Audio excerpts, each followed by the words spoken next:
Hello friends, ഞാനിപ്പം മസ്കറ്റിൽ വന്നിട്ട് 1 മന്തായി. അപ്പം ഫസ്റ്റ് നമ്മൾ ID എടുത്തു. അതിനുശേഷം ലൈസൻസ് ഹെവിയുടെ റെഡിയായി. അപ്പം അതിന് കഴിഞ്ഞിട്ട് എൻ്റെ കസിൻസിൻ്റെയൊക്കെ വീട്ടിലൂടെ പോയി. അപ്പം ഓൾമോസ്റ്റ് എല്ലാം കഴിഞ്ഞു. ഇനിയിപ്പോൾ എൻ്റെ ജോലിയുടെ ആവശ്യത്തിന് വേണ്ടി ഞാൻ മസ്കറ്റിൽ നിന്ന് സോഹാർക്ക് പോവാണ്. അപ്പോൾ ഇവിടുന്ന് 2.5 മണിക്കൂറുണ്ട് സോഹാർ വരെ. ഇനിയിപ്പം 2-3 സ്ഥലത്ത് ഞാൻ ഓൾറെഡി അവിടെ പറഞ്ഞു വെച്ചിട്ടുണ്ട്. അപ്പം ഡയറക്റ്റ് ഇനി നമ്മൾ പോകണം. അതിനുശേഷം നമ്മൾ ഇനി മുതൽ സോഹാറിലായിരിക്കും നമ്മളെ ജോലിയും കാര്യങ്ങളൊക്കെ.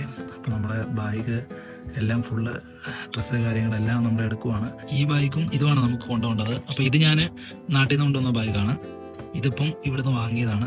അപ്പോൾ രണ്ടിൻ്റെ അത് നമ്മുടെ ഡ്രസ്സൊക്കെയാണ്. അതിനുശേഷം വീട്ടിൽ നിന്ന് ഇറങ്ങി നേരെ ഞങ്ങൾ പോകുന്നത് റുസൈലിലോട്ടാണ്. റുസൈലിൽ നിന്നാണ് ബസ് കയറുന്നത്. ഈ നിൽക്കുന്ന എൻ്റെ ഫ്രണ്ടാണ്. ഞങ്ങൾ രണ്ടുപേരും ഒരുമിച്ചാണ് സോഹാർക്ക് പോകുന്നത്. ലഗേജ് കൂടുതലായതുകൊണ്ട് ടാഗ് ഉണ്ടായിരുന്നു, ലഗേജ് മാറിപ്പോകാതിരിക്കാൻ വേണ്ടി. അതെല്ലാം കഴിഞ്ഞ് ഞങ്ങൾ നേരെ ഗസ്റ്റ് റൂമിൽ പോയി അവിടെ കുറച്ചു നേരം വെയിറ്റ് ചെയ്തു. കുറച്ചു നേരം കഴിഞ്ഞപ്പം ബസ് വന്നു. അപ്പോൾ അതിനുശേഷം ഞങ്ങൾ പുറത്തിറങ്ങി ബസ്സിൽ കയറാൻ വേണ്ടി പോയി. ബസ്സിൻ്റെ അകത്ത് സീറ്റ് മൊത്തം ഫുള്ളായിരുന്നു. നമുക്ക് സീറ്റ് കിട്ടി. ഈ ബസ് മസ്കറ്റിൽ നിന്ന് നേരെ ഷാർജയ്ക്ക് പോകുന്ന വണ്ടിയാണ്. രാത്രിയിലെ 7 മണിയായപ്പോൾ ഞങ്ങൾ സോഹാർ എത്തി. നേരെ അതിനുശേഷം റൂമിലോട്ടാണ് പോയത്. വീഡിയോ ഇഷ്ടപ്പെട്ടാൽ ലൈക്ക് ചെയ്യുക, കമന്റ് ചെയ്യുക. പുതിയ വീഡിയോ കാണാൻ ഫോളോ ചെയ്യുക. Okay, by.